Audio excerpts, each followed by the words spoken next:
Rick Stivers, Young Martin's Reels. We're back on the bench again with this Daiwa GS-10X that I did yesterday.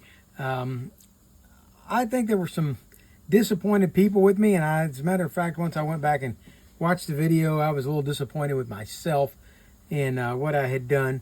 The bearings really hadn't been cleaned adequately. I was in a hurry, and I kind of rushed the job. And so I went back today, pulled it back apart, took all three bearings and the Arbor out of the spool. And if you look under here, I was having trouble yesterday getting the spool to lock in. And if you look under here, right here, right in these corners right here, there was still blobs of hardened dried grease stuck into those two corners right there. And with the grease in there, that hardened grease, it wasn't allowing the crossbar on the axle shaft to adequately get up inside there. So I took the bearings and this Arbor back out, and I put them into a jar with some brake cleaner, and I put that jar down inside my parts cleaner and let it run for 10 minutes. And it pretty much dissolved every bit of the old grease that was left sitting everywhere. If you look now, that snaps on easily. That does what it's supposed to do. The part that did not clean up adequately was the main bearing. That's this one right here. And it still is sticking on the center. Now, if I take and squirt some oil in here, it starts working again. But I went looking through my part stash, and I had a bearing that would fit it. I'm going to give you guys a measurement on that real quick in case anybody ever is in need of one. Okay, we're going to go ahead and measure this bearing. Inner diameter is that's going to be your first one you're ordering. It's a 7 millimeter. Outside diameter is 14 millimeter. And the thickness is going to be 5.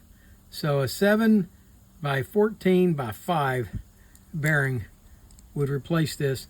And you can find replacement bearings for stuff pretty cheap. This one is going in a trash can because it doesn't rotate like it's supposed to. Anyway, I got those cleaned up, put back in here, and now this thing is much quieter, much smoother. The anti-reverse, everything's working on it.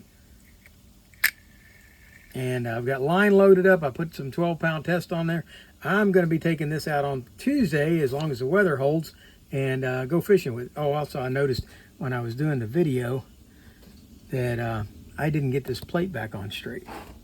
So let me see if I can fix that real quick.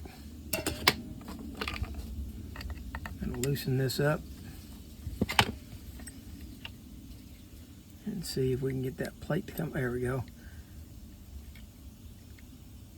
That's nice and straight. And we'll tighten this down. There we go. All right. And now we got a nice reel that's ready to go fishing. So sorry about that, guys. We've revisited the GS-10X and got it running much smoother. Got new bearings, new bearing in the front. I did clean the two side bearings, and they were quiet and smooth as can be. So I did put a used bearing. It's not a brand new bearing, so that's why it's probably not exactly super quiet, but it's pretty quiet compared to what it was yesterday. All right, so hope you guys are happy. Take care.